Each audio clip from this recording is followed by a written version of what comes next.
Hi hello friends, എല്ലാ കൂട്ടുകാർക്കും പുതിയൊരു റിവ്യൂയിലേക്ക് സ്വാഗതം. അങ്ങനെ അജാസ് പറയുകയാണ് വിജയലക്ഷ്മി എന്ന് പറഞ്ഞൊരു സ്ത്രീയെ കാണാൻ വേണ്ടിയിട്ടാണ് ഗോവിന്ദ് സാർ ഇവിടെ വന്നത്. അത് പിന്നെയില്ലേ മേഡം, ഗോവിന്ദ് സാർ മാത്രമല്ല ഗീതു മേഡം ഇടയ്ക്കിടയ്ക്ക് വരാറുണ്ട് ഇവിടെ ആ സ്ത്രീനെ കാണാൻ വേണ്ടിയിട്ടെന്ന് പറയുമ്പോൾ രാധിക അമ്മയ്ക്ക് നെട്ടുവാട്ടോ. അതിനുശേഷം അവിടെ ഇരിക്കുവാണ്. ദേഷ്യം കൊണ്ട് എന്ത് ചെയ്യണമെന്ന് അറിയേണ്ട വിറവലും ഇതുള്ളൂ ആട്ടോ. വരുൺ ചോദിക്കുന്നുണ്ട്, എന്ത് പറ്റിയമ്മേ, എന്താ പ്രശ്നം? അപ്പോഴേക്കും വരുണെ ദഹിപ്പിക്കുന്ന പോലത്തെ ഒരു നോട്ടമാണ് രാധികാമ്മ നോക്കുന്നത്. അത് നോട്ടം കാണുമ്പോൾ തന്നെ വരുൺ പിന്നെ ഒന്നും ചോദിക്കില്ല കേട്ടോ. അങ്ങനെ വായടച്ച് മിണ്ടാതിരിക്കുകയാണ് വരുൺ. ദേഷ്യം കൊണ്ട് രാധികാമ്മ ആ ഡൈവേഴ്സ് പേപ്പർ, ഗീത ഒപ്പിട്ട് ഡൈവേഴ്സ് പേപ്പർ പെറ്റീഷൻ എടുത്തുകൊണ്ട് അവിടുന്ന് ദേഷ്യത്തിൽ തന്നെ കലിപ്പി തന്നെ അങ്ങോട്ടേക്ക് കയറി പോവാണ് റൂമിലേക്ക്. ശേഷം കാണിക്കുന്നത് ഗീതുവിനെയാണ്. ഗീതു പുറത്തിരുന്നിട്ട് ഓരോരോ കാര്യങ്ങൾ ഇങ്ങനെ ആലോചിച്ചുകൊണ്ടിരിക്കുക കേട്ടോ. അപ്പോഴേക്ക് അയ്യപ്പേട്ടൻ വരുന്നുണ്ട്. ഗീതുമോൾ എന്താ ഇവിടെ എന്ന് ചോദിക്കുമ്പോൾ അയ്യപ്പേട്ട എൻ്റെയും ഗോവിന്ദ് സാറിൻ്റെ ഡൈവേഴ്സ് പെറ്റീഷൻ പിൻവലിക്കാൻ വേണ്ടി ഗോവിന്ദേട്ടനോട് പറ അയ്യപ്പേട്ട എന്നിങ്ങനെ പറയുകയാണ്. അയ്യോ മോളെന്താ എന്ന് ചോദിക്കുമ്പോഴേക്കും അത് ഞാനെങ്ങനെയാണ് മോളെ പറയണത്, മോൾ തന്നെയല്ലേ സംസാരിക്കണം ചോദിക്കുമ്പോൾ എനിക്ക് ഡൈവേഴ്സ് ചെയ്യേണ്ടെന്ന് പറയുകയാണ്. എനിക്ക് ഗോവിന്ദേട്ടനെ പിരിയാൻ പറ്റില്ല അയ്യപ്പേട്ട എന്ന് പറയുമ്പോൾ അയ്യപ്പേട്ടൻ പറയണ്ട, എനിക്കറിയാം മോൾ ഒരിക്കലും ഗോവിന്ദൻ കുഞ്ഞിനെ വിട്ടു പോവില്ലെന്ന്. അതാണ് അയ്യപ്പേട്ടനെ അറിയാം, പക്ഷേ ഗോവിന്ദേട്ടൻ അത് അറിയത്തില്ല. എനിക്ക് തോന്നുന്നു ഗോവിന്ദേട്ടൻ എല്ലാവർക്കും ഡൈവേഴ്സ് പേപ്പറിൽ ഒപ്പിട്ടത് അവരായിരിക്കും. ആ രാധികാമ്മ അവർ ഗോവിന്ദേട്ടനെ കൊണ്ട് കള്ളൊപ്പിടി ഇപ്പിച്ചതാണ് എന്ന് പറയുമ്പോൾ നമ്മുടെ അയ്യപ്പേട്ടൻ പറയുന്നുണ്ട്, അയ്യോ മോളെ, രാധികാമ്മ അങ്ങനെയൊന്നും ചെയ്യത്തില്ല. എത്രയൊക്കെ പറഞ്ഞാലും സ്വന്തം അമ്മമാർക്ക് അവരുടെ പിള്ളേരുടെ ഒരു പ്രത്യേക ഇഷ്ടം കാണും. പക്ഷേ രാധികാമ്മക്ക് അങ്ങനെ ഉണ്ടെങ്കിൽ പോലും ഗോവിന്ദൻകുഞ്ഞിനോട് ഭയങ്കര ഇഷ്ടമാണ്. അത് മോളുടെ തെറ്റിദ്ധാരണയാണെന്ന് പറയുമ്പോൾ അതെ, എൻ്റെ തെറ്റിദ്ധാരണയാണ്, എല്ലാം എൻ്റെ തെറ്റിദ്ധാരണയാണ്. എല്ലാവരും പാവങ്ങളാണ്. ഗോവിന്ദേട്ടൻ പാവമാണ്, രാധികാമ്മയും പാവമാണ്. ആണോ? രാധികാമ്മ പാവമാണല്ലേ? അപ്പോൾ എല്ലാം എൻ്റെ തെറ്റിദ്ധാരണയാണല്ലേ? എല്ലാത്തിനും കാരണം ഞാനാണല്ലേ എന്നൊക്കെ പറയുമ്പോൾ അയ്യോ മോളല്ല, മോളും ഗോവിന്ദൻ കുഞ്ഞും കൂടി സംസാരിച്ചാൽ തീരാവുന്ന പ്രശ്നം ഇവിടെ ഉള്ളൂ എന്ന് പറയുമ്പോൾ എന്നാലും എല്ലാത്തിനും കാണാൻ ഞാനാണ്. ഞാൻ തെറ്റിദ്ധരിച്ചല്ലോ നല്ലവനായ എൻ്റെ ഗോവിന്ദേട്ടനെയും രാധികാമ്മനെയും ഞാൻ തെറ്റിദ്ധരിച്ചല്ലോ എന്നൊക്കെ പറഞ്ഞിട്ട് കരയുവാട്ടോ ഗീതു. അയ്യോ മോളെ, കുഞ്ഞെ എന്നൊക്കെ വിളിക്കുന്നുണ്ട്. ആ സമയത്ത് അയ്യപ്പേട്ട മനസ്സിൽ വിചാരിക്കുകയാണ്, ഈശ്വര ഗീതുമോളുടെ മനസ്സ് മാറിയും തോന്നുന്നു.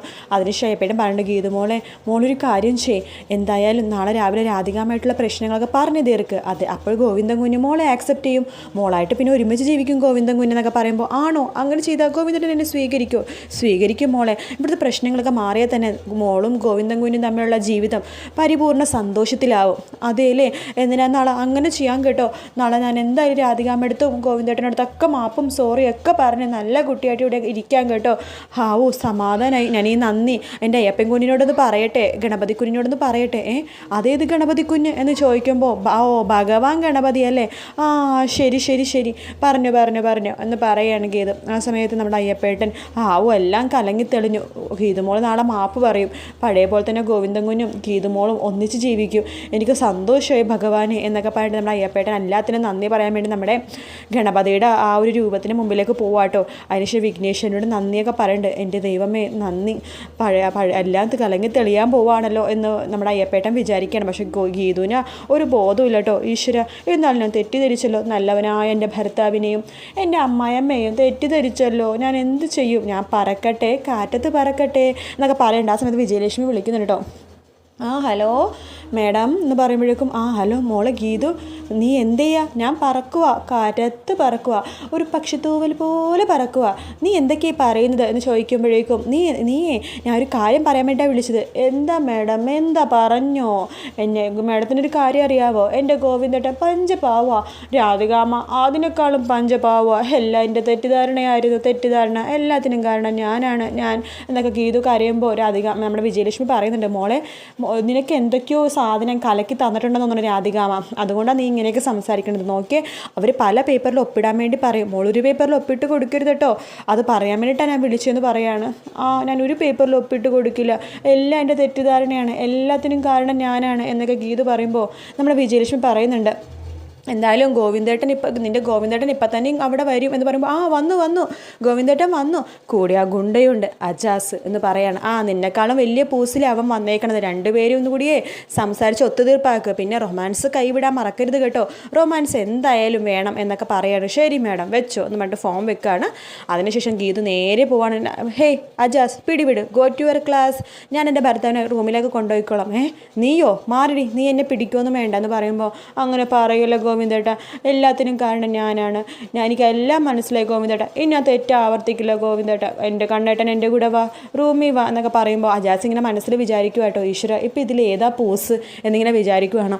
ആ സമയത്ത് നമ്മുടെ ഗീതു പറയുന്നുണ്ട്, ഞാൻ വേണമെങ്കിൽ ഗോവിന്ദേട്ടൻ്റെ കാല് പിടിക്കാം, എന്നോട് ക്ഷമിക്കണം, ഞാനിനി ഒരിക്കലും ഒന്നും ആവർത്തിക്കില്ല, എല്ലാം എൻ്റെ തെറ്റിദ്ധാരണയായിരുന്നു, എനിക്കെല്ലാം മനസ്സിലായി.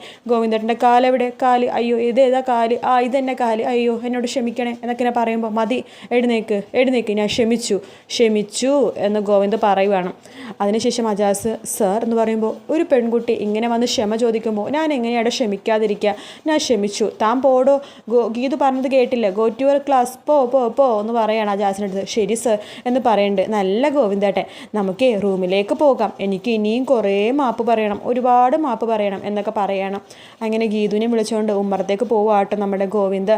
ആ സമയത്ത് അയ്യപ്പേട്ടൻ ഇതൊക്കെ കണ്ടിട്ട്, രണ്ടുപേരും ഒത്തുതീർപ്പായെന്ന് തോന്നുന്ന സമാധാനം, എൻ്റെ ഗണപതി കുഞ്ഞെ എല്ലാം നിൻ്റെ മായ എന്നൊക്കെ പറയുവാണ്. എല്ലാം ശരിയായി എന്നൊക്കെ ഇങ്ങനെ പറയുന്നുണ്ട് കേട്ടോ അയ്യപ്പേട്ടൻ ദൈവത്തിനോട്.